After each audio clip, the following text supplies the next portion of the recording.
অনেকে গোসল ফরজ হলে মনে করেন যে এই অবস্থা সাহরি খাওয়া যায় না, এটা ভুল ধারণা। আপনার রমজানের রাতের বেলা গোসল ফরজ হয়েছে, আপনি এখনো গোসল করতে পারেন না, এদিকে সাহরি খানার সময় চলে যাচ্ছে, তাহলে আপনি আগে সাহরি খানা খেয়ে নেন, সাহরি খেয়ে তাড়াতাড়ি গোসল করে তারপর ফজর নামাজ পড়তে যান, কোনো অসুবিধা নেই। এমনকি যদি আজান হয়ে যায়, আপনি গোসল এখনো করতে পারেন নাই, তাতেও সমস্যা নেই। আমরা অনেকে এটাকে সমস্যা মনে করি। সেই সাথে আরেকটা ভুল ধারণা হলো, অনেকে মনে করেন রমজান মাসে দিনের বেলায় স্বপ্নদোষ হলে বোধহয় রোজা ভেঙে যায়। স্বপ্নদোষ হওয়ার কারণে রোজা ভাঙে না। স্বপ্নদোষ হয়েছে, আপনি রোজা কন্টিনিউ করবেন, এই রোজা রাখতেও হবে না, কোনো অসুবিধা নেই, কারণ এটা আপনার ইচ্ছায় না। অনেকে রমজান মাসে সাহারির খাবার এমনভাবে খায়, এক সময় আমরা দেখেছি ছোটবেলায় যে অনেক মুরব্বীরা আছেন রাত 12টা 11টার দিকে উঠে সাহারি খেয়ে তারপর শুয়ে পড়েন। এটা যেমন একটা ভুল ছিল, সাহারি হলো শেষের দিকে খাওয়া উত্তম, ওনারা খাইতেন আগে। অতিরিক্ত সতর্ক যেটাকে বলে, এত আগে কেন খায়? যে শেষের দিকে খাইলে রোজা হয় না, না হয় জন্য 12টার সময় 4-5 ঘন্টা আগে খেয়ে ধুয়ে দিলাম। এটা হলো বেশি সতর্ক হওয়া। বেশি সতর্ক বুঝেন?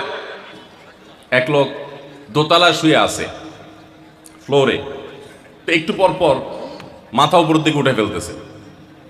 কেউ জিজ্ঞাসা করলো, কি ব্যাপার, তুমি কি এমন কেন করতেছো? ফ্লোরে শুয়ে আসো চিত হয়ে, একটু বড় মাথা উঠাও কেন? তো লোকটা বললো, নিচের ফ্লোরে একজনে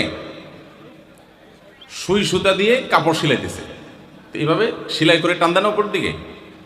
তো বলে যে সতর্ক থাকতে তো দোষ নাই, যদি ফ্লোর ভেদ করে আমার মাথা লাগে, এই জন্য মাথা উঠে ফেলতেছে।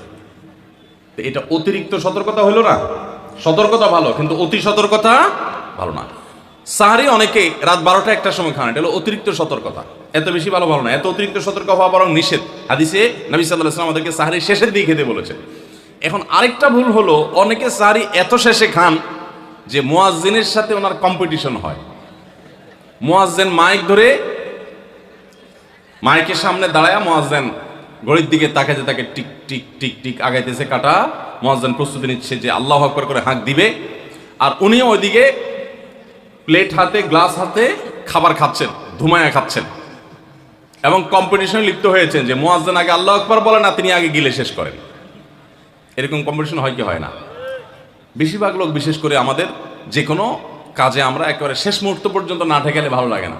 এই যে একদম আজান হওয়ার আগ মুহূর্ত পর্যন্ত খেতে থাকা, অনেক সময় দেখা যায় যে ভেতরে যেতে যাচ্ছে আজান পড়তেছে, এখনো আমার গলার নিচেও নামে না, এদিকে আল্লাহু আকবার শুরু করে দিছি, আল্লাহু আকবার শুরু করতেছে, তখনও চাপাই দিছি, এবার ফালাই দিছি। দেরিতে সাহারি খাওয়া সুন্নাত, এর মানে এই না যে এত দেরি করবেন যে মুয়াজ্জিনের সাথে আপনি চোর পুলিশ খেলাবেন। এত দেরি করা এটা অবশ্যই সুন্নাহ নয়।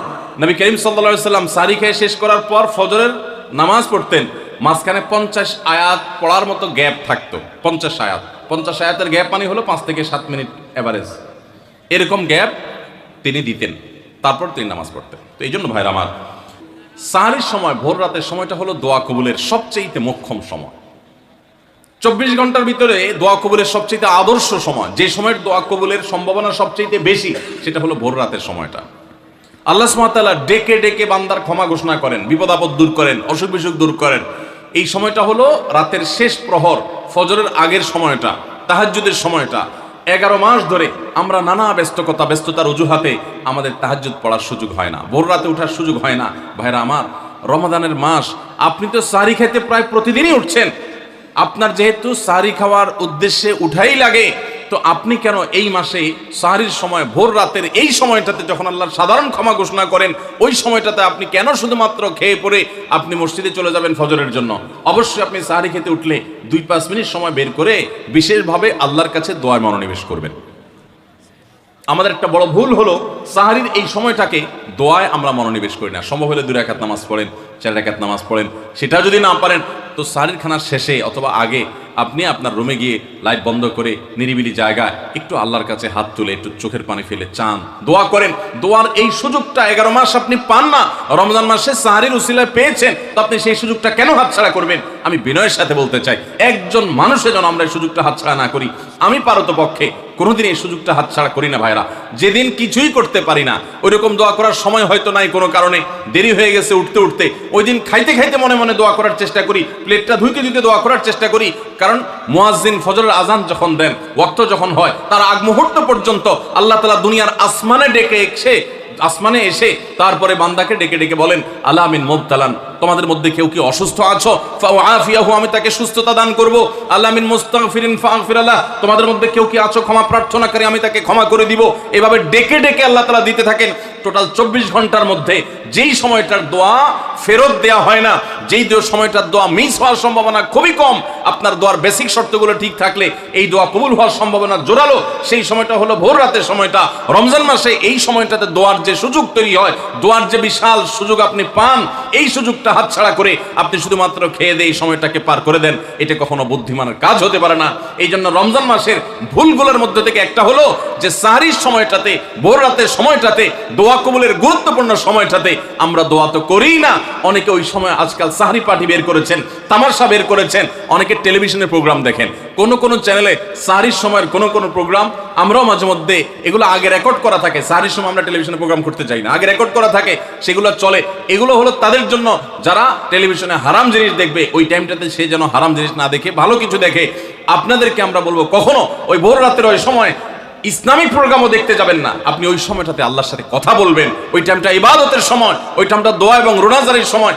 আমরা বেশিরভাগ মানুষ এই ভুলটা করি যে রমজানে আল্লাহর কাছে পাওয়ার এই বিশাল সুযোগ আমরা হাতছাড়া করে ফেলি। আমরা এখন থেকে সাহরিতে উঠলে দোয়া করবো তো ইনশাআল্লাহ। আল্লাহ আমাদের সবাইকে তৌফিক দান করুন। অনেকে রোজা রেখে থুতু গেলাটাকে দোষণীয় মনে করেন যে রোজা রেখে বোধহয় থুতু গেলা যায় না, এই জন্য ঘন ঘন থুতু ফেলে দেখবেন অনেকে আছেন।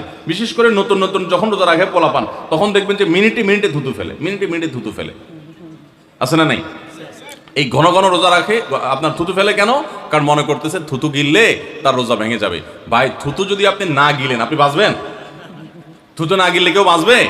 যতই আপনি থুতু ফেলেন, আপনার থুতু তো কিছু না কিছু ভিতরে যাবেই। যদি না যায়, গলা শুকিয়ে গেলে তো আপনি মরেই যাবেন। এই জন্য এটা একটা ভুল যে আমরা মনে করি থুতু ফেলা লাগে। রোজা রেখে রোজার কারণে এক্সট্রা কোনো থুতু ফেলার দরকার নাই। আপনার মুখে বালু চলে আসছে, একটা মশা ঢুকে গেছে, আপনি রোজা আছে, এটা যেন ভিতরে না যায়, সেজন্য থুতুটা ফেলে দিলেন, এটা ভিন্ন কথা। আপনি বেসিনে গিয়ে ফেলে আপনি একটু পানি ঢেলে দিলেন। কিন্তু রোজা রেখে ঘন ঘন থুতু ফেলতে হবে, থুতু গিলা যাবে না, এরকম কোনো কথা নাই। এটা আমাদের একটা ভুল, রমজান কেন্দ্রিক একটা ভুল। আপনার যদি রাতে ঘুম না পুরে আবার দিনে ডিউটি থাকে, ঘুম একটু যদি যাওয়াই লাগে, তো ফজরের পর ঘুমাবেন না।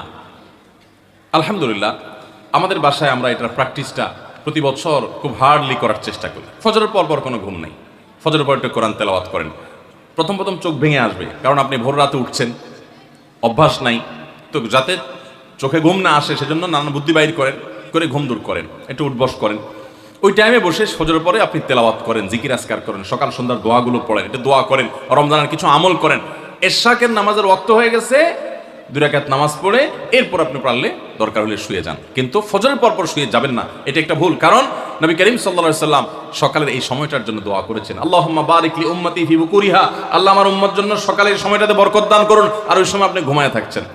তো রমজান মাসে আমরা এটা একটা ভুল করি, এটা আমরা করবো না যথাসম্ভব।